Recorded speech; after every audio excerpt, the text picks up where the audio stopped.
And to all our viewers. आज के video में बात करते हैं इजराइल ईरान वॉर के बारे में, जो कि आज की डेट में हॉट टॉपिक बना हुआ है।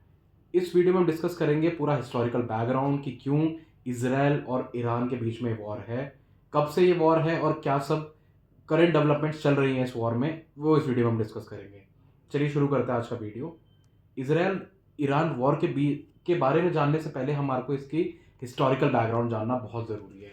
तो 1948 में जब यूके मतलब यूनाइटेड किंगडम इजराइल को फ्री करके गया, जैसे इंडिया को फ्री करा था, इंडिपेंडेंस दिया था, उसी तरीके से इजराइल को भी इंडिपेंडेंस दिया था 1948 में इंग्लैंड ने। उसके बाद से ही ये सब इश्यूज स्टार्ट हो गए, बिकॉज इजरायली एक यहूदी कंट्री है सभी मुस्लिम कंट्रीज के बीच में। ठीक है, तो सबसे पहला युद्ध 1948-49 में तुरंत जैसे इनको इंडिपेंडेंस मिली इजरायलीज को, उसी के बाद स्टार्ट हो गया था, जिसको कि नकबा कहा जाता है, फलस्तीन नकबा। ठीक है, वॉर ऑफ इंडिपेंडेंस भी इसको कहा जाता है। ये हुआ था 1948-49 और वहीं से देखा जाए तो थोड़ी बहुत खटास होनी स्टार्ट हो गई थी। बट टिल 1967 तक, जब खमेनी वहाँ पे उनके पहले रूलर थे, उनके टाइम तक रिलेशन उनके अच्छे थे। बट जो करंट रूलर आए हैं खमानी, उनकी वजह से अब जो रिलेशंस है वो टार्निश हो गए। अब क्यों ये टार्निश हुए हैं वो भी आगे हम देखते हैं। 1956 में जब हम आते हैं तो स्विस क्राइसिस मतलब स्विस कनाल का आपने नाम सुना होगा, ये आपका मिडल ईस्ट में है। तो वहां पर क्या हुआ था 1956 में, जो इजरायली शिप्स थे जो कि सामान एक जगह से दूसरी जगह ले जाते हैं, वहां पे एंटर नहीं करने दिया जा रहा था इजराइल के शिप्स को। तो उसी चीज को रोकने के लिए इजराइल ने अगेन अटैक करा था और अगेन ये क्राइसिस वहां पर आए थे। देन आता है very famous 1967 six day war, जो कि इजराइल ने रेस्ट अदर 5 मुस्लिम नेशंस के खिलाफ लड़ा था, जिसमें कि अकेले ही सभी 5 मुस्लिम देश को जो इजराइल है उन्होंने शिकस्त दे दी थी। फिर 1973 में योम किपर वॉर हुआ था। योम किपर एक यहूदियों का त्यौहार होता है। उसी दिन जो हमारी बाकी 2 मुस्लिम कंट्रीज हैं, इजिप्ट और बगल में लेबनान, वहां पे उन्होंने अटैक कर दिया था यहूदियों के ऊपर और ये वॉर हुआ था।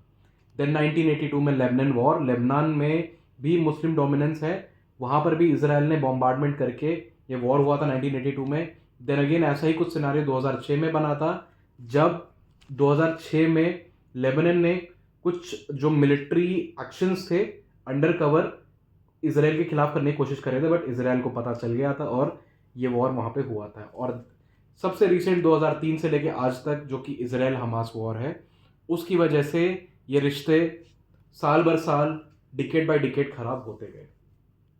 अब आती है बात कि क्यों आज की डेट में इजराइल और ईरान एनिमीज बने बैठे हैं, राइट। तो इसमें हम देखेंगे कि जैसे मैंने आपको पहले बताया कि इजराइल ऐसी कंट्री है जो कि आसपास सभी मुस्लिम देशों से भरी हुई है, राइट। 1976 में जब इस्लामिक रेवोल्यूशन आया ईरान में, तो वहाँ के जो नए लीडर बने, जो कि आज की डेट में खमानी जिनको कहा जाता है, उन्होंने एक नया रिजीम लाया और एक नई आइडियोलॉजी का उन्होंने प्रस्ताव रखा, जिसमें कि उनका थॉट प्रोसेस ये था कि मुस्लिम्स के अलावा जितने भी यहाँ पे और धर्म के लोग रह रहे हैं उनको आप इरेडिकेट करो, क्योंकि ये हम जैसे नहीं है, राइट। अगर आप यहाँ पे पढ़ पा रहे हो, इसमें लिखा हुआ है कि Iran does not recognise Israeli rights to exist and seeks its eradication. मतलब ईरान ये सोचता है कि इजराइल कहीं पर यहाँ पे एग्जिस्ट नहीं करना चाहिए, कोई भी यहूदी मुस्लिम कंट्रीज के बीच में नहीं होने चाहिए और इनको यहाँ से निकाल दो। इस तरीके की इन्होंने अपनी आइडियोलॉजी बनाई है। तो ऑब्वियसली बात है, अगर कोई भी कंट्री इस तरीके की आइडियोलॉजी अपने पड़ोसी देशों के लिए रखेगी तो फिर कहाँ से पीस होना है, राइट। और धीरे धीरे ये प्रॉक्सी वॉर्स स्टार्ट हो गई। प्रॉक्सी वॉर्स कैसे स्टार्ट हुई? आसपास के हम देखें जितने भी मुस्लिम कंट्रीज हैं, वहाँ पे एक्टिवली मिलिटेंट ग्रुप्स एक्टिव हैं, ठीक है, जो कि क्या फॉलो करते हैं वो सब, अब जितने भी हैं मुस्लिम कंट्रीज वहाँ पे मुस्लिम वही फॉलो होता है, राइट। तो मिलिटेंट ग्रुप्स को ट्रेन करा गया इजराइल के खिलाफ और जितने भी ये ग्रुप्स हैं इन्होंने नाक में दम कर दिया इजराइल के, ठीक है। The very famous is your Hamas, Hezbollah, और ये जितने भी ईरान जैसे बड़ी बड़ी कंट्रीज है जिनके पास बहुत पैसा है, ये ऐसे टेररिस्ट ग्रुप को फंड भी करता है। अगर मैं आपको एक मैप से समझाने की कोशिश करूं तो आप देखोगे कि ये छोटा सा, अगर आपको यहाँ पे दिख रहा है वाइट, ये इजराइल है। अब देखिए इसके आसपास कितनी मुस्लिम कंट्रीज है। ये आपका हो गया इजिप्ट, हो गया ये जॉर्डन, हो गया इराक, हो गया सीरिया, हो गया ईरान, हो गया। देन लेबनान और ये जो गाज़ा स्ट्रिप जो कि नाक में दम करे हुए बैठे थे इसराइल के, बट इसराइल ने आज की डेट में गाज़ा को तो पूरा मिट्टी में मिला ही दिया है, राइट। तो जब इतनी सारी मुस्लिम कंट्रीज़ है जहाँ पर कि ये थॉट प्रोसेस चल रहा है कि मुस्लिम्स के अलावा कोई नहीं रहने चाहिए, तो वहाँ पे आप देखिए इसराइल किस तरीके से अपना सर्वाइवल वहाँ पे कर रहा है। ये जो आप फोटो देख रहे हो स्क्रीन पे, ये कोई दिवाली वाली की फ़ोटो नहीं है, ये रीसेंट डेवलपमेंट, मतलब जो रीसेंट अटैक्स हो रहे हैं इसराइल और ईरान के बीच में, ये वो सब है। अब देखिए कितना भयावह ये मंजर है। अगर आप स्क्रीन पे देख रहे हो तो ये सब आपको ड्रोन, सैम्स, सब ये वो सब मिसाइल जो कि अभी रिसेंटली इंडिया पाकिस्तान में जो सिंदूर में ऑपरेशन सिंदूर में यूज़ हुए थे, मेजरली सिमिलर चीज़ें यहाँ पर भी हमको देखने को मिल रही है, राइट। रीसेंट डेवलपमेंट्स की और मैं बात करूँ तो इसराइल ने अभी फ्रेश 100 मेजर टारगेट्स को टारगेट करा है। इनिशियली जब ये वॉर स्टार्ट हुआ तो इसराइल ने जितने भी न्यूक्लियर साइट्स थे ईरान के उनको टारगेट करा। देन उसके बाद रिटेलिएशन में ईरान के एंड से इसराइल पर भी अटैक्स हुए वाया ड्रोन एंड सैम्स, ठीक है। अब जो इनका मेजर मोहम्मद बघेरी था, ये मारा गया। इसमें ईरानी आर्म फोर्सेस का ये चीफ ऑफ द स्टाफ था, एक तरीके से जनरल आप बोल सकते हैं कि आर्मी के जनरल को ही इसराइल ने ख़त्म कर दिया। और मैं बता दूं कि ये बहुत ही प्रिसीजन स्ट्राइक के साथ, बहुत ही ज़्यादा इंटेलिजेंस के हेल्प के साथ इसको पूरा अंजाम दिया गया है, राइट। इसके बाद फिर डेली बेसिस पे देखा जाए तो कुछ ना कुछ अटैक्स, कभी एक तरफ से मिसाइल्स आ रही है, दूसरी तरफ से मिसाइल्स आ रही हैं।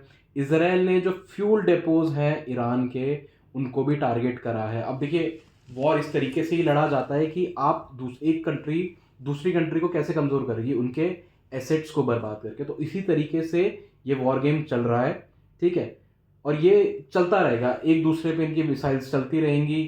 रिसेंटली हमने देखा तल अवीव, ठीक है, तल अवीव आपका जो इसराइल का मेन स्टेट हम बोल सकते हैं, बिल्कुल सेंटर ऑफ इसराइल है, वहाँ पर अटैक करा है ईरान ने मिसाइल से। अब उसके बदले जो नेतन्याहू है, जो कि हमारे इसराइल के लीडर हैं, उन्होंने बोल दिया है, प्रेसिडेंट है, उन्होंने बोल दिया है कि अगर यहाँ पर एक बिल्डिंग पे अटैक होता है तो वहाँ पे हम 100 बिल्डिंग पे अटैक करने वाले हैं। एंड अगेन ईरान ने इसके अपोजिशन में बोला है कि हम यूएस, यूके एंड फ्रांस, कोई भी अगर यूक्रेन का, कोई भी अगर इसराइल का साथ देता है तो उनको उनके साथ भी यही हश्र करा जाएगा।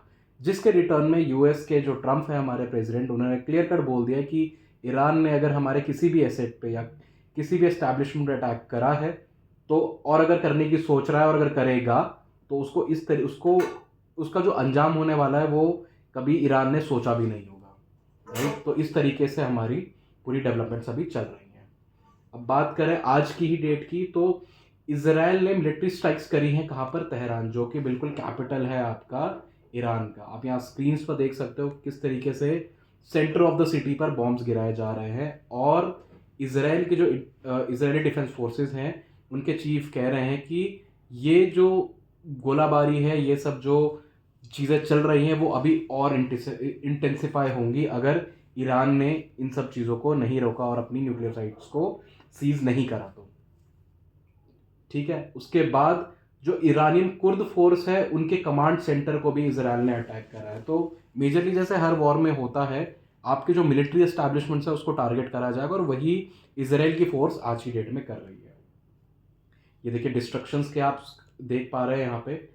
तेल अवीव, जो मैंने अभी आपको बताया, तेल अवीव यूक्रेन का, ये देख रहे हैं इसराइल का ये वाला हिस्सा आप देख रहे हो, बिल्कुल सेंटर में, बिल्कुल सेंटर ऑफ इसराइल ये है। यहाँ पर अटैक करा है ईरान ने सिविलियन एरिया पे, राइट। उसके बदले अब हमको पता चल ही जाएगा 1-2 दिन में कि क्या इसराइल करने वाला है, ठीक है।